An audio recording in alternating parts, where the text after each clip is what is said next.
Shalom Chavrim, I'm Stephen Ben-Nun. You're watching Israeli News Live, a prophetic segment of the broadcast this evening, and a very in-depth broadcast to say the least. I think I say that a lot. Anyway, the Vatican's war, or Gog and Magog, we're going to be taking a very serious look, especially towards the end of the broadcast, on this subject here. Before I get into the broadcast, let me just remind you, those of you that do like this broadcast, want to be a part of this ministry, to support this ministry, please do so. You can do so by visiting either website, israelinewslive.org, where there is a donation place you can donate online, or you can go to israelreturns.com. On that site there, you can actually, we have under contacts, if you prefer to mail a check to us in the Czech Republic, you can do so, or you can also give online under this area as well. We greatly appreciate your support, and thank you, and God bless you for that. Moving right on in, let's get directly into this broadcast because it is very lengthy tonight. I want to start off, we are looking at the Middle East crisis. We are looking at how this is coming to pass, what is happening, the events that are transpiring right now in and around Europe. In and around the Middle East. It's a very hotbed. There is supposedly a ceasefire that is supposed to take effect. I highly doubt that it will. And what you're going to hear tonight is probably something you've never heard before about Gog and Magog and how it will transpire and how the events that you're seeing are actually those events that are proving who Gog really is. We're going to talk about that this evening, so I hope you have the patience to stick with us. Starting off in this, one of the reasons why I call it the Vatican's War, because we know the Pope of Rome is over all spiritual and political powers of the world, also as well as NATO. He is over the head of NATO forces there. This was a very interesting thing I caught today, though. I spent the entire day in research today for this. There is the former Turkish Justice Minister, Sami Turk, back in 24, made this statement about the Vatican. He said, "The Church is the world's most powerful organization. The papacy is run in strict, top-down, hierarchical order.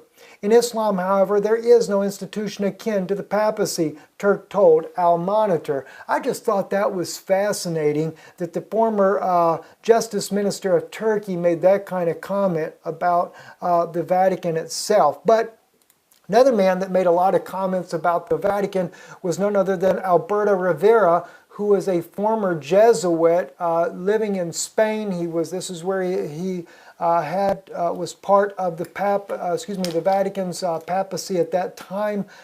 He had a lot to say about the Catholic Church. He studied under Cardinal B.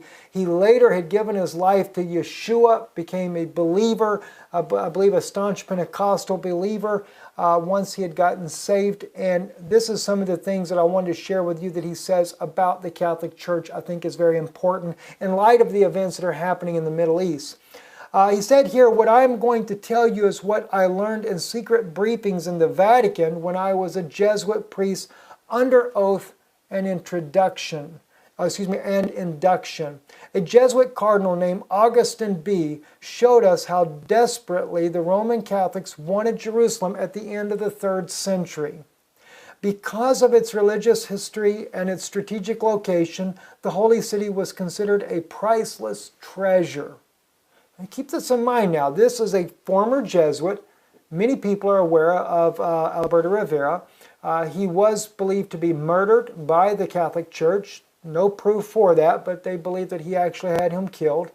He stated also a scheme had to be developed to make Jerusalem a Roman Catholic city. The great untapped source of manpower that could do this job was the children of Ishmael. The poor Arabs fell victim to one of the most clever plans ever devised by the powers of darkness. That's what Alberto Rivera had to say about the Catholic Church. Now I'm going to give you a few more insights of what he said because we're seeing the same thing repeat in history. He also stated Augustine became the Bishop of North Africa and was effective in winning Arabs to Roman Catholicism, including whole tribes. It was among these Arab converts that Catholicism, that the concept of looking for an Arab prophet developed. And this is what Cardinal B had taught Alberto Rivera as a Jesuit priest learning under this Cardinal B. B-E-A is how you spell his name. Muhammad's father died from illness, and the sons born to great Arab families in places like Mecca were sent into the desert to be suckled and weaned and spend some of their childhood with Bedouin tribes for training, and to avoid the plagues in the cities, because of the great plague that was going on during that day. After his mother and grandfather also died, Muhammad was with his uncle when a Roman Catholic monk learned of his identity and said, "Take your brother's son back to his country and guard him against the Jews. For by God, if they see him and know of him that which I know, they will construe evil against him. Great things are in store for his brother's son of yours." The Roman Catholic monk had fanned the flames for future Jewish persecution at the hands of the followers of Muhammad. You see, that's the exact same thing we see happening today. The Catholic Church is still inciting the flames of violence as it was back during this time when a Catholic monk said this about Muhammad as a young man.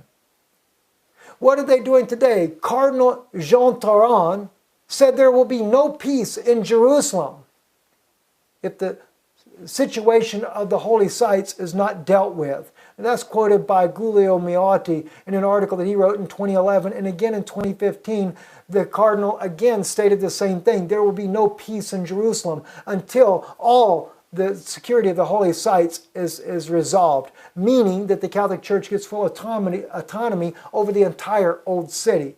Now, according to different spokesmen there in the Temple Institute, it seems that Jerusalem is not under Israeli control, so it's either under Jordanian or Vatican control nonetheless. All right, now let's look on further what he says here. That is Alberto Rivera, the former Jesuit of the Catholic Church. He said the Vatican desperately wanted Jerusalem because of its religious significance, but was blocked by the Jews. Another problem was the true Christians in North Africa who preached the gospel. Roman Catholicism was growing in power, but would not tolerate opposition. That sounds interesting, doesn't it? Even the Protestant Reformation went against the Catholic Church, and many of them died as a result. But the Christians in Northern Africa, by the way, were the early Jewish believers. Those believers that did not go along with Constantine. Anyway, it says, now this is what Alberto Rivera is saying. This is not my words, this is his words. Somehow the Vatican had to create a weapon to eliminate both the Jews and the true Christian believers who refused to accept Roman Catholicism.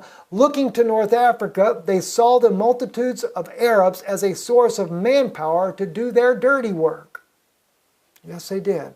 Some Arabs had become Roman Catholic and could be used in reporting information to leaders in Rome. Others were used in an underground spy network to carry out Rome's master plan to control the great multitude of Arabs who rejected Catholicism. I don't think it's changed any different. Do you not know that the Catholic Church is considered one of the greatest spy resources for the CIA and the Mossad as well? There is a man that has done many videos about the relationship, the close relationship between the Vatican and the Mossad. I can attest to this for a fact. I had a very close relationship with two people who are part of Israel's secret service there. And when I began to speak against the Vatican and say how that Israel was actually, especially through Shimon Peres, was giving over the old city to the Vatican, there were Jewish government people like Shimon Peres that were doing this. They come against me with such a venom of hatred, and all kinds of lies and propaganda has been spread about me as a result, and still continues on. We even had a Catholic infiltrator in our own ministry that as well has tried to derail everything, because once you stand for the truth, believe me, Satan will come against you. When St. Augustine appeared in the scene, he knew what was going on. His monasteries served as bases to seek out and destroy Bible manuscripts owned by the true Christians. Now this is Alberto Rivera saying this. Very fascinating to say the least. He mentioned though a woman by the name of Kaji. Kaji, by the way, was an Arabic woman who had given huge sums of her fortune over to the Catholic Church when she became a Catholic herself and actually lived in a monastery very much like the nuns do today. Kaji was to find a brilliant young man who could be used by the Vatican to create a new religion and become the Messiah for the children of Ishmael. Is that not interesting? Does that not sound familiar with today when they talk about the Mahdi, the Antichrist that will come out of Islam? Well, of course, you have to remember the Catholic Church wrote the Quran, so that's one major issue, and this is something that is also reported by Alberto Rivera. Anyway, Kaji had a cousin named Waraka, who was also a very faithful Roman Catholic, and the Vatican placed him in a critical role as Muhammad's advisor. He had tremendous influence on Muhammad. Teachers were sent to young Muhammad, and he had intensive training. Muhammad studied the works of St. Augustine, which prepared him for his great calling. The Vatican and Catholic Arabs across North Africa spread the story of a great one who was about to rise up among the people and the chosen one of their God. This is how the Vatican was able to get the Arabic world to believe they had a coming prophet. They were grooming Muhammad. In fact, it was reported that he went into all kinds of visions and trances. In fact, his own wife, Kaji, who ended up marrying Muhammad, said that it was like he was possessed of a demon. Very, very fascinating, very fascinating. Anyway, Alberto Rivera, the former Jesuit, watch what he says here. The Vatican wanted to create a Messiah for the Arabs, someone they could raise up as a great leader, a man with charisma whom they could train and eventually unite all the non-Catholic Arabs behind him, creating a mighty army that would ultimately capture Jerusalem for the Pope. Sound familiar? Isn't it interesting, as I mentioned in another broadcast, that back in 2011, when Jean Taran actually made the statement, I believe it was in December the 15th of 2011, he made the statement that there would be no peace in Jerusalem until the issue of all the holy sites was resolved for the Vatican. And 3 days later, Hillary Clinton is getting two emails from her aides telling her that she should incite among the Palestinian women a protest to get the Jews back to the negotiating table. You see, the Catholic Church has always used the Arabic people against the Jews, as well against true believers. They're still doing it to this day. It doesn't change. It's still the same. Well, I think the Pope has finally got his new man, his new Arabic leader, his new Mahdi. Remember, the Catholic Church wrote their book. They spread all over the world that there was coming, according to what from what Alberto Rivera said, they were spreading all over the Arabic world back in those days that there was coming a prophet. Just like they've done today. They have brought their charismatic leaders into the different churches today, spreading that there is going to be an Arabic Antichrist. Sound familiar? That's why even there, I know that Walid Shoebat is actually promoting that Erdogan is the Antichrist. Now, I don't agree with Walid on that, but he has a right to his opinion. But nonetheless, this type of doctrine has been spread throughout all the ecumenical movements. It has become a major issue that there would be a Muslim Antichrist. Why? It's to take your attention off the man in white and put it on the guy in black. That's exactly what it is. And the Vatican has had that strong relationship with the Muslim community all these years because they created it from the Arabic community. They created this whole thing. That's why you see in Psalm 83, when it speaks about, let me just take you to it really quick here. Psalm 83, keep thou not silent, O God, hold not thy peace, and be not still, O God. For lo, your enemies make a tumult, in other words, an uprising, and they that hate thee have lifted up the head. They've raised up their leader. Now, I've always argued that that's the Pope, but they may be also, it could also be a compound meaning that they raise up Erdogan as that leader, right? Now, they have taken crafty counsel against thy people, that's the Jewish people, and consulted against thy hidden ones, Sephanecha. That's the word for hidden ones. That's the two witnesses. They know those two witnesses are coming. They have said, come, let us cut them off from being a nation, that the name of Israel may be no more in remembrance.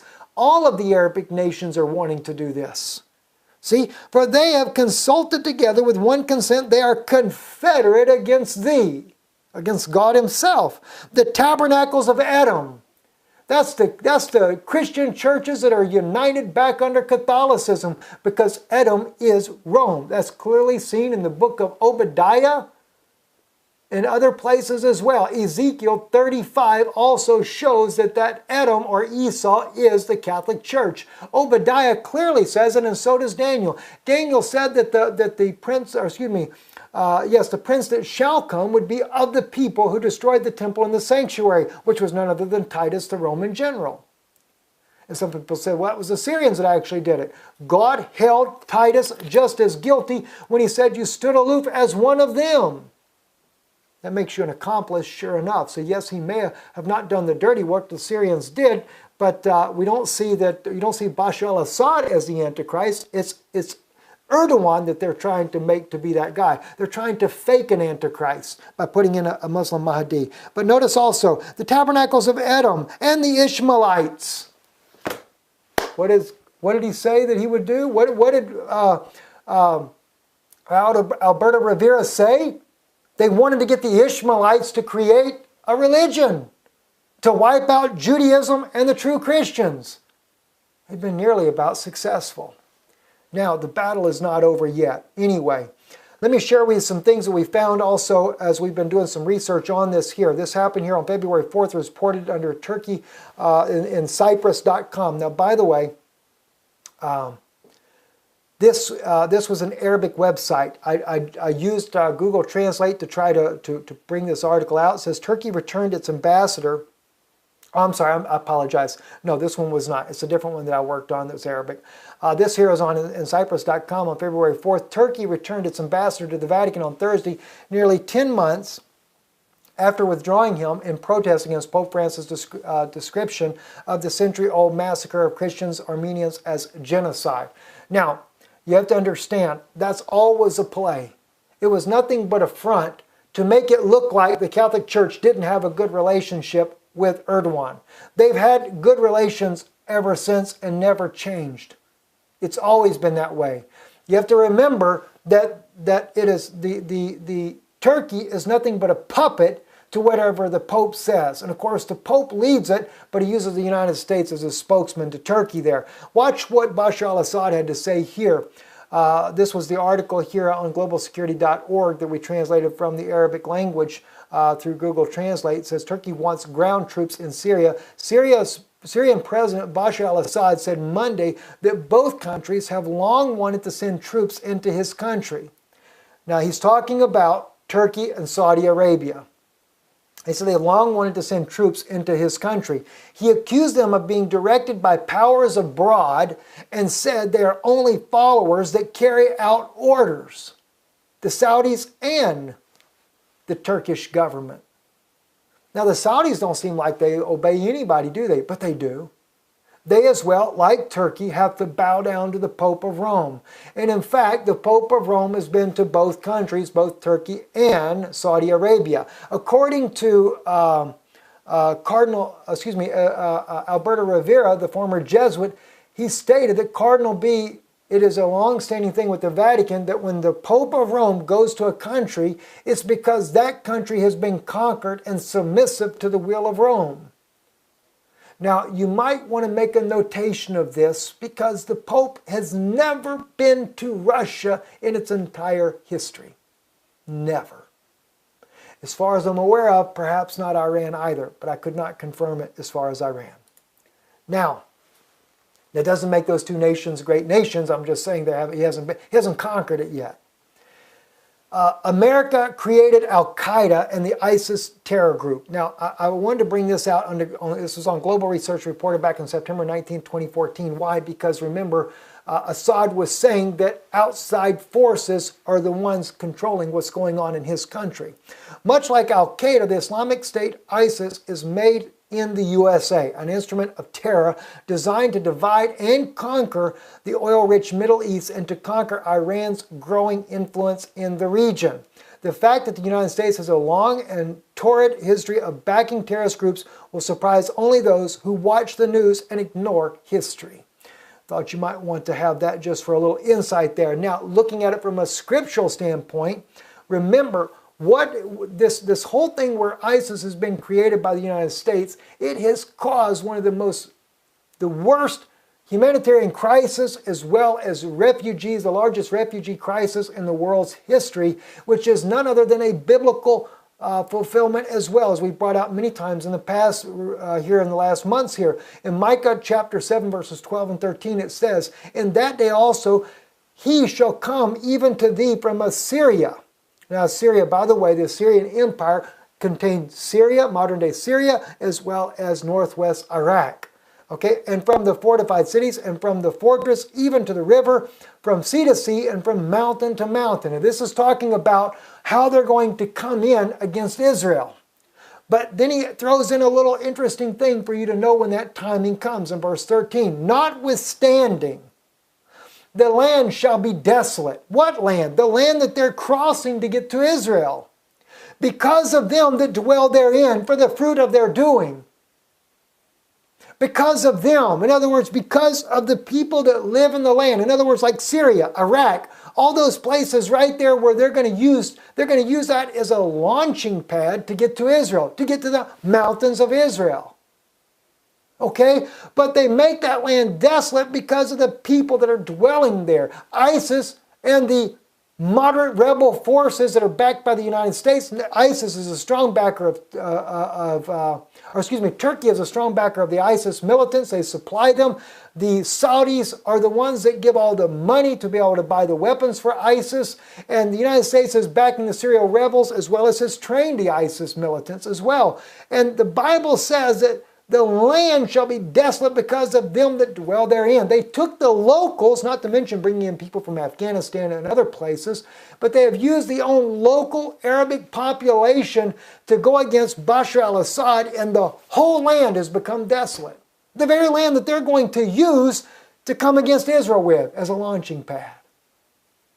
You see, so Israel is becoming complacent as a result of all the battles on their border. And that's what's going to make Israel an easier target. They're too complacent. They're used to the bombings. They're used to the attacks that are going on across the border. But you're going to find out something in a few minutes about Ezekiel 38 you may not have thought about before. Let's continue on.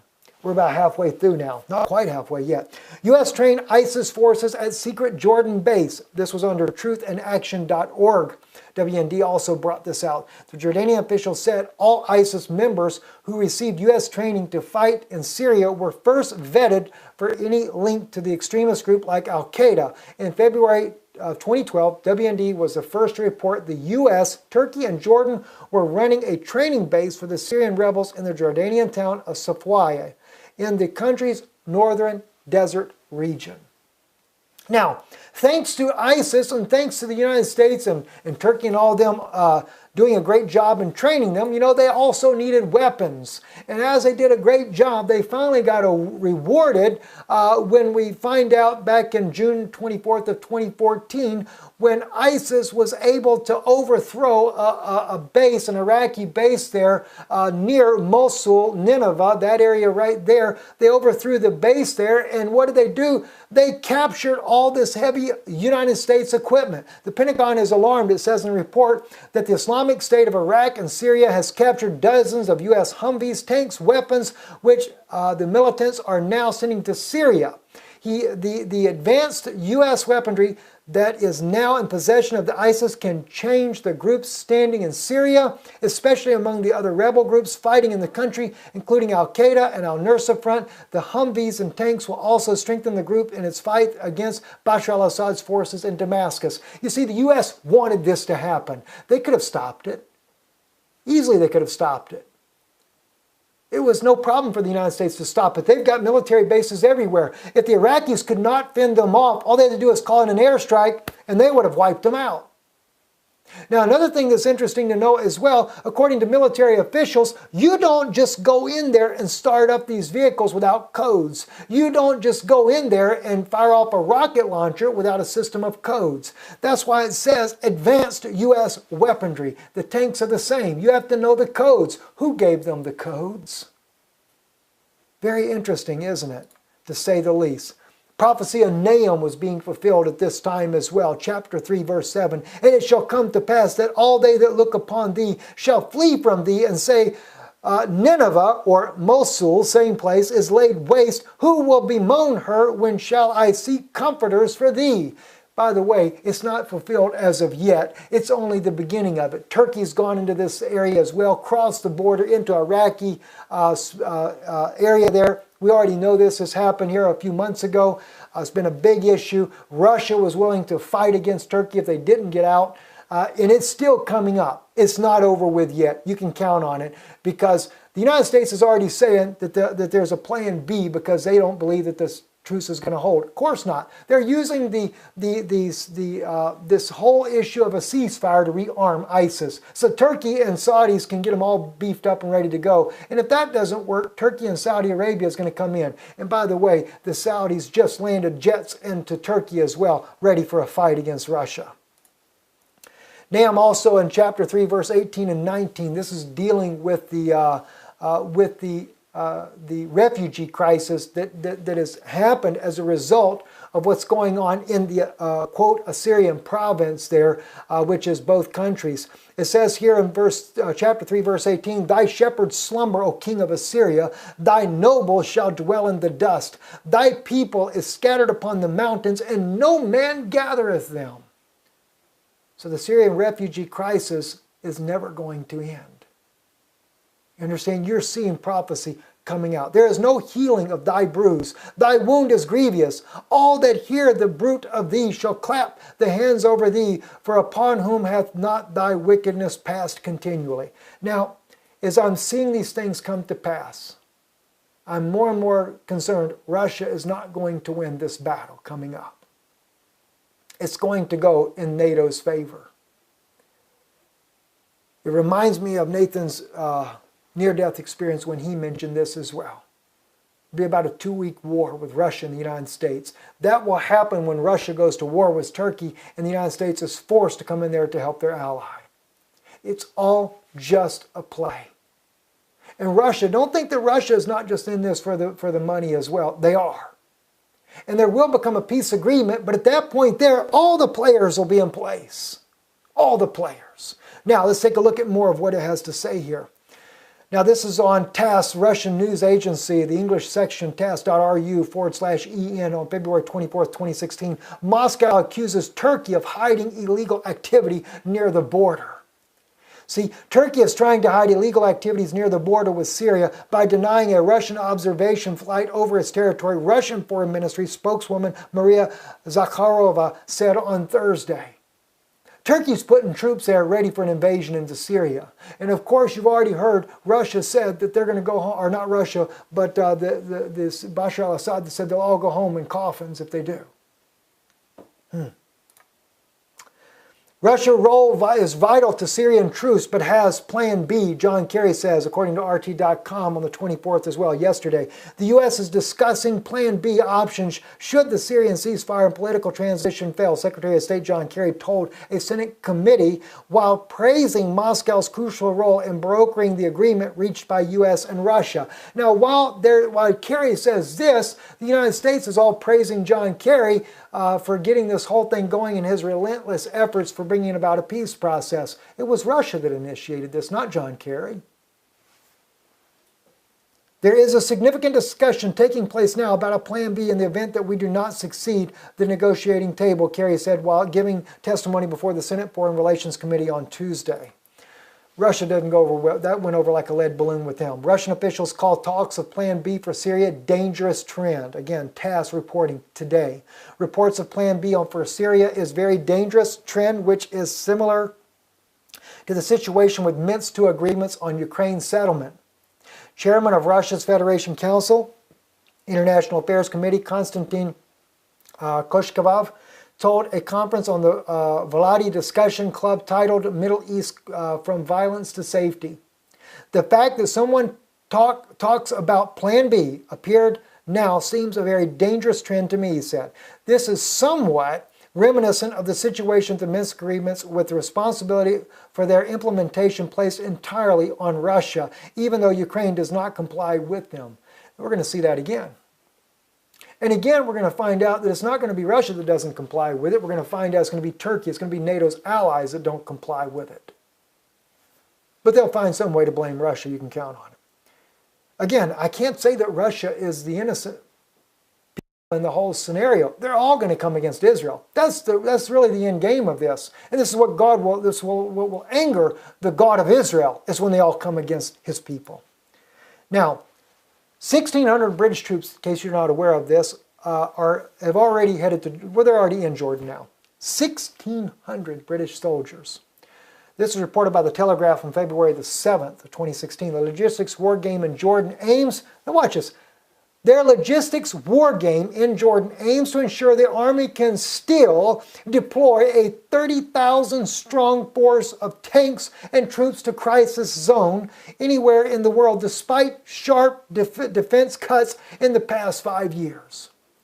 Exercise Shamal Storm could be dry run for one day, having to send a large armored force for British troops to Eastern Europe if there was ever a Russian confrontation with NATO, sources said. Now, how stupid of a strategy is this? They're using Jordan as their exercise ground for Eastern Europe? That's pretty dumb. That's about as stupid of an excuse I've ever heard. And that kind of lets me know that what the 1,600 soldiers are there for is to be able to receive a contingency of 30,000 with tanks and armors and everything else. There's your Plan B. They've been planning Plan B before the talks could even get going between John Kerry and President Putin. Foreign Minister Sergei Lavrov. It's not only that, though. Britain is also involved with the Saudis on this. This here is in Gulf Magazine. It's an Arabic newspaper. It was not in English. Again, this was one that we used Google to be able to help translate it. Crown Prince Mohammed bin Naif bin Abdulaziz, Deputy Prime Minister of the Interior, discussed with the head of Defence Committee at the British Parliament, James Gray, a number of issues, mutual concern between the Kingdom of Saudi Arabia and Britain during a meeting at his Interior Ministry office in Riyadh on Monday. By the way, this happened on February 22nd. This is just a few days ago. All right? During the meeting, the Crown Prince underscored the importance of consolidating the firm relations between the two friendly countries to best serve the common interest of the Kingdom of Saudi Arabia and Britain. No wonder why British troops are there in Jordan and are expecting their 30,000 strong to come in as well. The Saudis are ready to make a ground invasion, and they want to do an overwhelming force to throw Russia off guard. I hope President Putin at least listens to this. Maybe he'll realize what he's up against.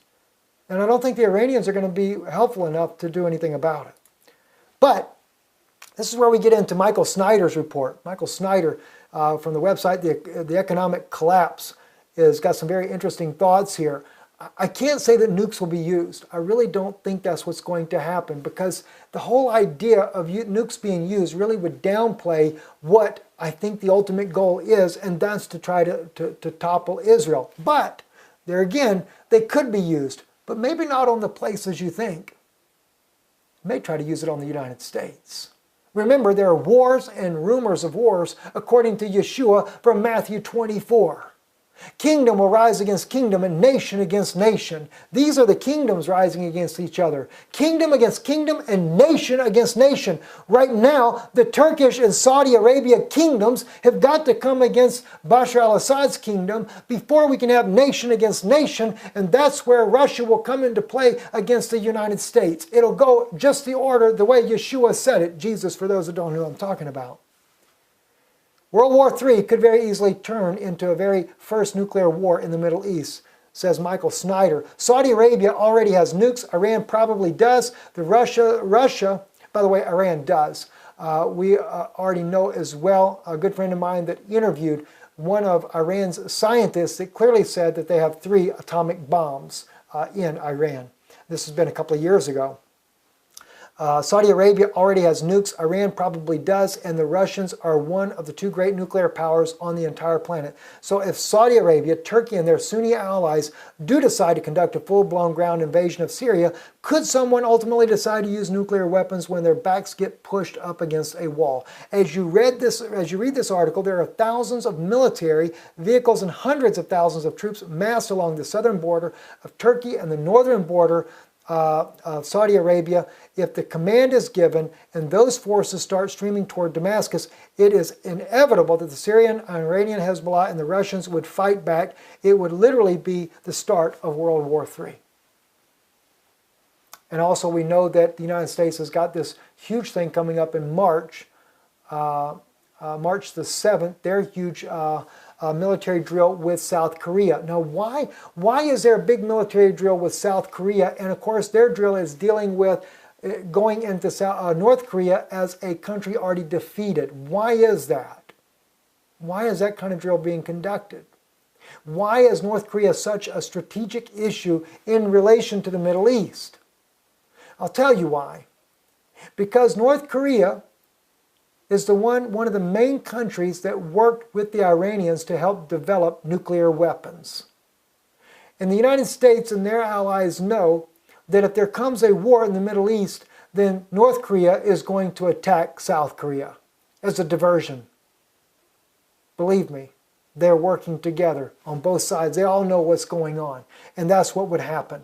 So that's why they're preparing over there what's going on. Now, same article, Michael Snyder says, if the first started flying in Syria and Russia and Iran decided to start bombing Saudi air bases, would Saudi Arabia resort to using their nukes? Let's hope not, he says. In the event of a massive ground invasion by Saudi Arabia, Turkey and the allies, it's actually more likely that Russia may decide to be the first one to use nukes. An invasion force of hundreds of thousands of troops would vastly outnumber the relatively small Russian force that is already inside Syria. And so the Russians may feel that the only way that they can keep the Sunni powers out of Damascus is to use tactical nukes.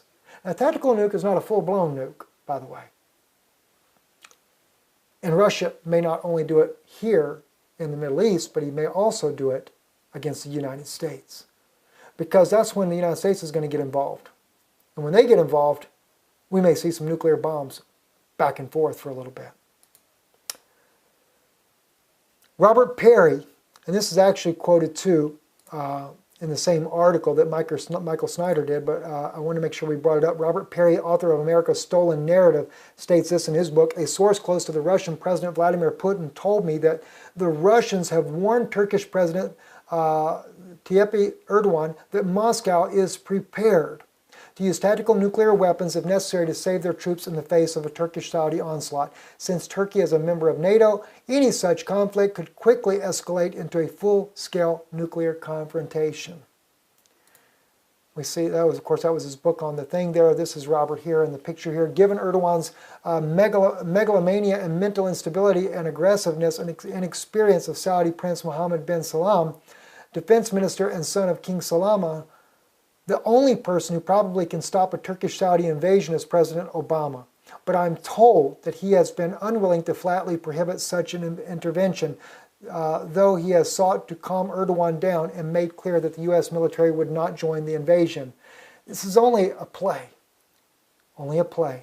They will join it. The United States has already committed 10,000 troops to the Saudi-led invasion. The U.S. has the troops already in Iraq. They're ready to go with it. All right? Now, continuing on right here, Michael says here, it had been hoped that a ceasefire could be negotiated that would at least temporarily defuse tensions in Syria. Unfortunately, it does not look like the shooting is going to stop, and this is going to put immense pressure on both Saudi Arabia and Turkey to do something to rescue the radical Sunni militants that are on the verge of defeat. The Saudis, the Turks, and their allies have poured enormous amounts of money and resources into the war over the past 5 years, and now they are faced with the choice of either accepting defeat or directly intervening in this conflict themselves, and that's basically because Russia has turned the tide of this. Now, friends, it's time to take a serious look at Ezekiel 38. And we're getting close to closing of this broadcast. In Ezekiel 38, looking at verse 3 and 4 to start with. And say, thus saith the Lord God, behold, I am against thee, O Gog, the chief prince of Meshach and Tubal. And I will turn thee back and put hooks into thy jaws, and I will bring thee forth and all thine army, horses and horsemen, all of them clothed with all sorts of armor, even a great company with bucklers and shields, all of them handling swords. Now, one thing that really stood out about this to me, when we look at Gog and Magog, a lot of people think of this as being Russia. I did myself for a long time. And then one day when we hear the testimony of the NDE, Nathan, the little young man in Israel there, it changed some opinions of people. In fact, a man that I know personally that has done enormous amount of research on Gog and Magog is now convinced that the young man is right, that the United States, Obama, is indeed the representation of Gog. And as he pointed out to me, he said, if, Steve, he ends up becoming the head of the United Nations, he will definitely be in the land of the North at that time. Now, if he's in the land of the North by being in the United Nations, which you can put that as in Geneva, Switzerland there, you have to remember the head of the UN and all the UN forces is the Roman Catholic Church nonetheless. It's still the Vatican's army.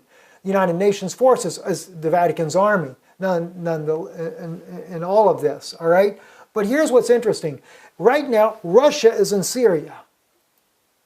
Really, the only ally that Russia has in this whole confrontation could be Iran, perhaps not Lebanon per se, but Hezbollah there, and of course China would also be their ally.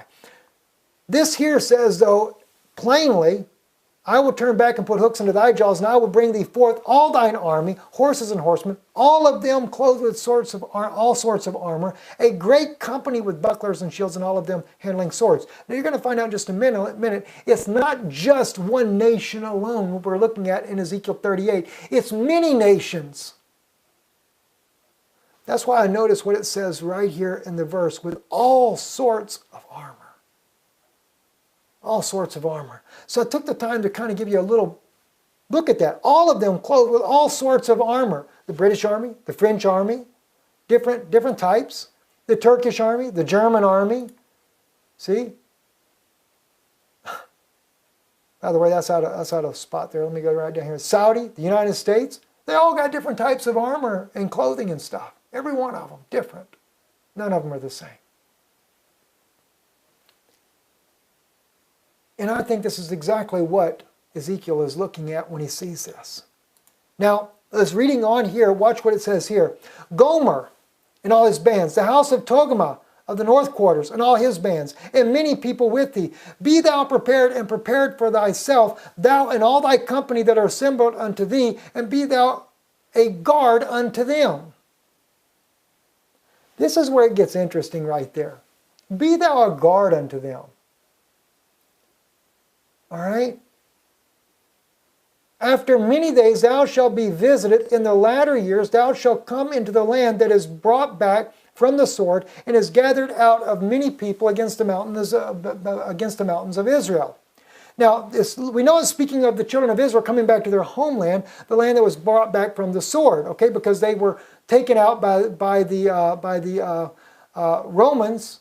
By Titus, the Roman general. They were killed and slaughtered and everything out and driven out. But in this case here, they're coming, this is going to happen in the latter days when Gog and Magog and all of his bands are coming together. See, all of his bands. This is a NATO force. This is all these countries coming into the Middle East that are coming in there. And they come up against the mountains of Israel. Jordan, Syria. That's where the mountains of Israel are. Remember what I told you in the scriptures of Micah? Micah 7? It also, Micah, I wish I had put this in the thing so you can see it, but so you'll just have to listen to me as I read this to you. Micah chapter 7. What does it say here?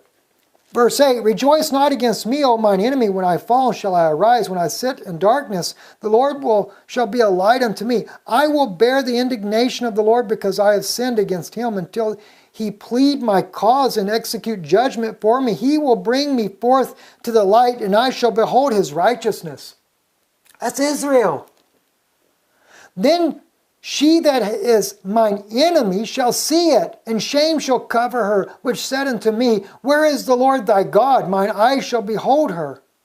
Now shall she be trodden down as the mire of the streets. She, who does the she represent here? That's the Roman Catholic Church. See, the she always represents like a bride, in other words. And the Catholic Church claims to be the bride of Yeshua. She says, I sit as a widow, and I shall see no sorrow, no death. All right? So it says, mine eyes shall behold her, now shall she be trodden down as the mire of the streets. In the day that thy walls are to be built, in that day shall the decree be far removed. In that day also he shall come even to thee from Assyria. That's the armies. This is Ezekiel 38. And from the fortified cities, and from the fortress, even to the river, and from the sea to sea, even from the mountain to mountain. See, what does it say in Ezekiel 38?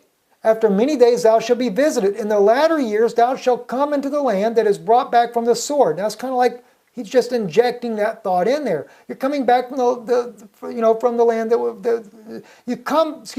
thou shalt come into the land that is brought back from the sword, and is gathered out of many people. That's because the Jews were gathered from all over the world, all the different nations, against the mountains of Israel. So see, what it's showing is that the battle is coming up against the mountains of Israel, but it shows you the time frame. Ezekiel injects that in there. If you're watching it carefully, Ezekiel is only injecting that in there. He's injecting to show you the time frame that it happens in the latter days. When what? When Israel has been gathered from around the world and they're back in their homeland, and they're coming, this soldiers that are coming up a part of Gog's battle, they come up against the mountains of Israel. Now they haven't crossed those mountains as of yet, which have been always waste, but it is brought forth out of the nations, and they shall dwell safely, all of them. That's the Jews. But this battle group has come up against the mountains of Israel. So through the land of Assyria, and also through the land of Jordan. All right? There's one reason why we see in the Bible, I think it's in Isaiah 24, or no, it's not Isaiah 24, I forget where it's at, I brought this up not long ago, that Jordan ends up getting beat pretty bad in a battle. All right? Now, they come up, but watch what he says. Notwithstanding, now this is going back to Micah, in that day also he shall come even to thee from Assyria, and from fortified cities, and from the fortress even to the river, from the sea to sea, and from mountain to mountain. Again, just like it is in Ezekiel. Notwithstanding, the land shall be desolate because of them that dwell therein, for the fruit of their doings. What land is desolate? That's the Assyria land. That's Nineveh. That's all of modern day Syria has become desolate because what did they do? Before they brought their armies in here, into this land here, they had to wipe everything out. This is another reason. It's not just to go in there to take the oil of the land. They literally wanted to wipe out the inhabitants so they could bring all these world forces on Israel's borders. This is why they've taken over Bashar al-Assad's territory. So that God could bring down all of his forces and not be hindered by the inhabitants of the land. You're seeing prophecy being fulfilled right before your eyes. Now watch what he says here. Verse 9, thou shalt ascend and come like a storm. Thou shalt be like a cloud to cover the land, thou and all thy bands, and many people with thee. Russia's not got a whole bunch of bands that they brought with them. Come on, people, wake up. Let's see what the truth is about this. Did you see Russia come down with a lot of countries to back them up? No. That's why I don't think, I've kind of wondered if Russia might not win this battle. But I don't think Russia's going to. Because they come in, that's even like in Daniel. In Daniel, they come in like a flood. That king of the north, he gets sick and tired and he sends in a huge wave. See, the Pope of Rome has trouble from the tidings in the east. Do you not think the Pope ain't stupid? Let me tell you something. That's why he's got the United States military over there planning on a huge military drill over there in South Korea right now. And believe me, they're getting ready to deal with North Korea. And they got plenty of military to deal just in case they get afraid that China gets out of control. They're worried about the tidings in the east as well. But they're wiping out all of this land of Syria. Why? To bring all their NATO forces in there to attack Israel. To fulfill Ezekiel 38. Now you got to watch now. Thou shalt ascend and come like a storm. Thou shalt be like a cloud to cover the land. Thou and all thy bands and many people with thee. But watch what happens. Now there's a pause. They get there and then there's a short pause. Okay? That's what I titled here. There is a pause if you were, but very short. Watch what he says in verse 10. Thus saith the Lord God, it shall also come to pass. See, also come to pass. There's a pause. He gets all of his troops in there. Then the Bible says it shall also come to pass that at the same time, in other words, while the troops are still there, at the same time shall things come into thy mind or into your mind, and you shall think an evil thought. In other words, you're already there. You get there, you're already there. You did the battle with Russia, you conquered Syria, you got Bashar al-Assad out of power.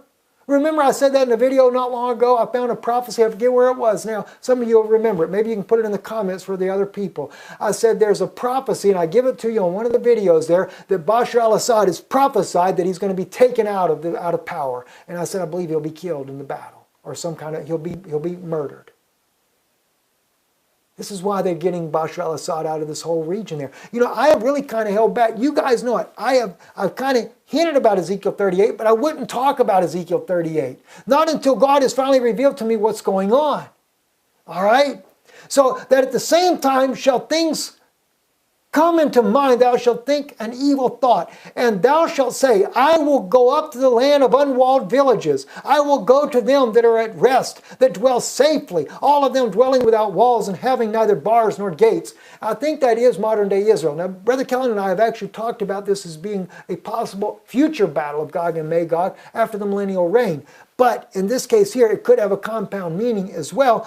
But I say this because even today, Israel, it's no longer like the old city that's got a gigantic wall around it, or like the Vatican that has a gigantic wall around their city.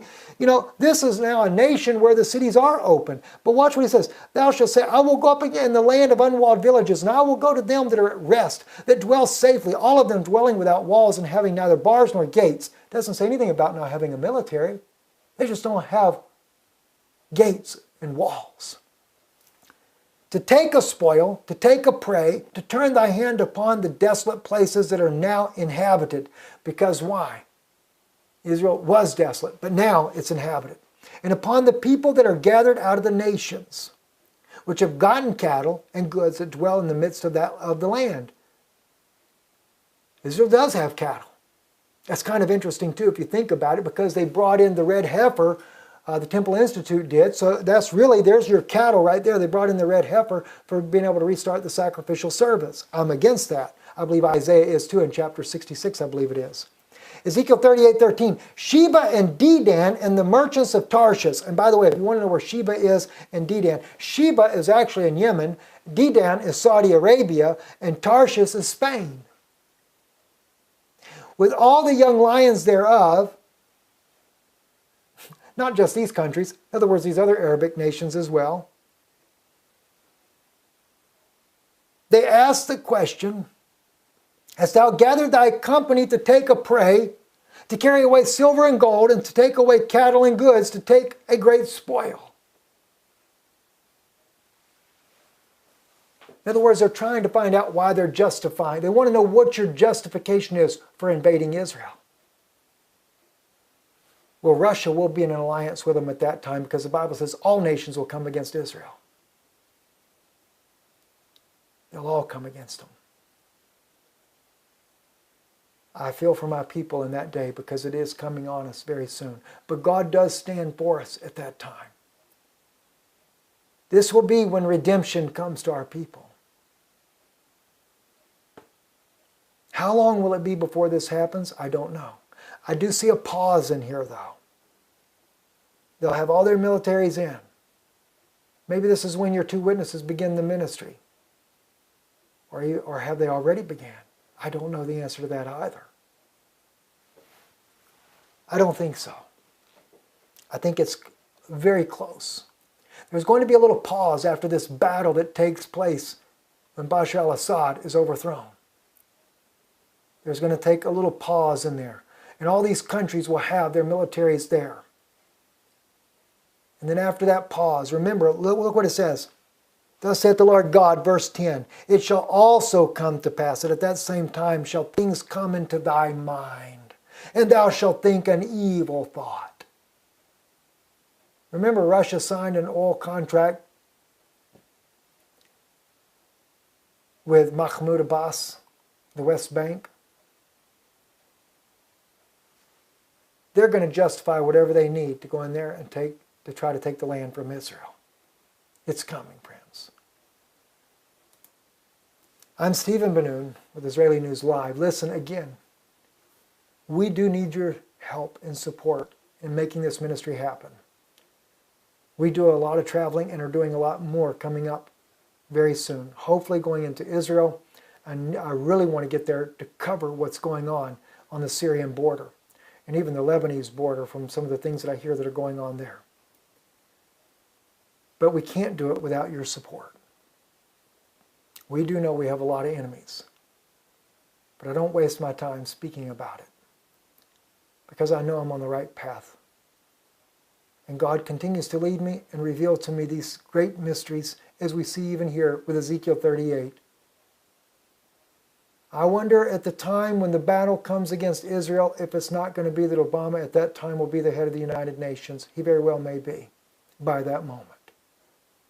But remember, the main head of this all is none other than the Pope of Rome. He is using Erdogan, though, to galvanize the Arabic nations there to be part of this coalition against Israel. That's why I said the Pope has finally got their new man, their new Mahdi, to take the eyes off of the Vatican. Anyway, as I was stating, we do need your help and support. You can go to IsraeliNewsLive.org, contribute online, or again, IsraelReturns.com, and you can contribute there. It is definitely a blessing for us. And we could certainly use your help. You can mail us a check if you prefer to do that here in the Czech Republic, where our base is now. Shalom and God bless you. And thank you for watching. I'm Stephen Ben-Nun with Israeli News.